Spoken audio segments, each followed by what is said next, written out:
Hi అండి. అందరికీ good morning. అందరూ ఎలా ఉన్నారు? నేను కూడా బాగున్నాను. అలాగే మీరందరూ బాగోవాలని, అందులో నేను కూడా ఉండాలని మనస్ఫూర్తిగా అయితే కోరుకుంటున్నానండి. ఈరోజు వీడియో వచ్చేసి చల్లగా వర్షం పడుతుంటే వేడివేడిగా ఏమన్నా తినాలనిపిస్తుంది కదండి. అందుకే నా పద్ధతిలో నేను మిర్చి బజ్జీలు ఎలా తయారు చేశానో చూపిస్తానండి. అంటే మిరపకాయ బజ్జీలు ఎలా తయారు చేశానో చూపిస్తాను. ఏమేం కావాలో కూడా చూపిస్తానండి. ఎక్కడ స్కిప్ చేయకుండా అయితే చూడండి. వీడియో అయితే చాలా బాగుంటుంది. ఇప్పుడు ఏమేం కావాలో కూడా చూపిస్తాను రండి. ఇప్పుడు కావాల్సిన పదార్థాలు వచ్చేసి శనగపిండి తీసుకున్నానండి. మీ క్వాంటిటీని బట్టి అయితే మీరు శనగపిండి అయితే తీసుకోండి. ఇప్పుడు ఇందులోకి కొంచెం వాము, టేస్ట్కి సరిపడే సాల్ట్ అయితే తీసుకుంటున్నానండి.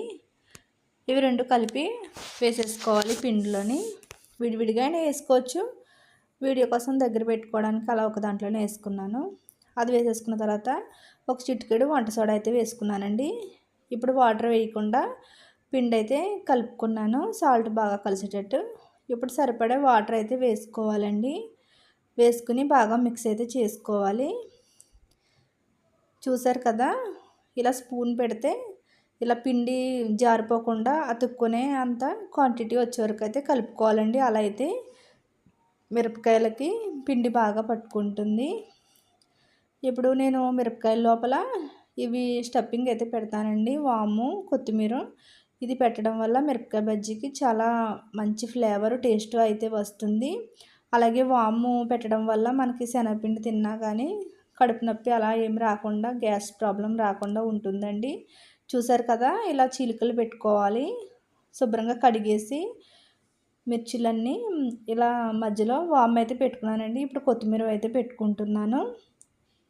ఇలా అన్నీ స్టఫింగ్ అయితే చేసేసుకోవాలండి. చూసారు కదా, అన్ని స్టఫింగ్ అయితే చేసుకున్నాను. ఇప్పుడు స్టవ్ మీద కడాయి పెట్టి ఆయిల్ అయితే వేడి చేసుకుంటున్నానండి. అలా ఆయిల్ హీట్ అయిన తర్వాత ఇలా స్టఫింగ్ పెట్టుకున్న అన్నీ ఉన్నాయి కదండి, ఒక్కొక్కటిగా ఇట్లా అందులో ముంచుకొని ఇలా ఆయిల్లో అయితే వదిలేయాలండి. చూసారు కదా, పిండి అలా కలుపుకోవడం వల్ల మంచిగా పిండి బాగా పట్టుకొని అయితే మిర్చి బజ్జీలు బాగా అయితే వస్తాయండి. చూసారు కదా, అలా ఒక్కొక్కటి వేసేసుకున్నాను నేను. మీరు కూడా ఇలాగే చేసుకుని చూడండి. చాలా టేస్ట్ అయితే బాగుంటుందండి. ఎప్పుడైనా ఇలా ట్రై చేయకపోతే ఒకసారి అయితే ట్రై చేయండి. బజ్జీలు అయితే వేగిపోయినాయండి. ఇప్పుడు మళ్ళీ నేను స్టఫింగ్ కోసం ఏమేం కావాలో కూడా చూపిస్తాను రండి. వేయించుకున్న పల్లీలండి, ఆయిల్లో వేయించాను. అలాగే సన్నగా కట్ చేసుకున్న ఆనియన్స్, ఇది వచ్చేసి కారం, నిమ్మకాయ రసం కలిపి పెట్టుకున్నానండి. ఇవి స్టఫింగ్కి యూస్ చేస్తాను. ఇప్పుడు ఎలా స్టఫ్ చేసుకోవాలో చూపిస్తాను రండి. అచ్చం మనం బండి మీద తెచ్చుకుని తింటాం కదండి, అలానే వస్తాయి. చూసారు కదా, ఇలా చీలికలు పెట్టుకొని ఇప్పుడు ఇందులో ఆనియన్ అయితే పెట్టుకోవాలండి. సరిగ్గా చూపించడానికి అవ్వలేదు. అలా ఆనియన్ పెట్టిన తర్వాత ఇప్పుడు కారం, నిమ్మకాయ రసం కలిపింది ఉంది కదండి, అవైతే వేసేసుకున్నాను. ఇలా అన్నిటిలో సేమ్ అలాగే స్టఫ్ చేసుకున్నానండి. ఇప్పుడు పైనుంచి పల్లీలు అయితే వేయించుకున్న పల్లీలు ఉన్నాయి కదా, అవైతే వేసుకుంటున్నానండి. దాని మీద పెట్టడానికి అయితే అవ్వలేదు, అందుకే అలా వేసేస్తున్నాను. అలాగే నా వీడియో కనుక నచ్చినట్టయితే లైక్ చేయండి, షేర్ చేయండి, కామెంట్ చేయండి.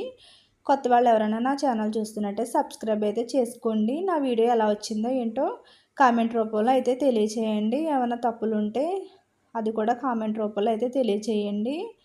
ఇంతవరకు నా వీడియో చూసిన వాళ్ళందరికీ చాలా ధన్యవాదాలండి. Thank you so much for support అండి.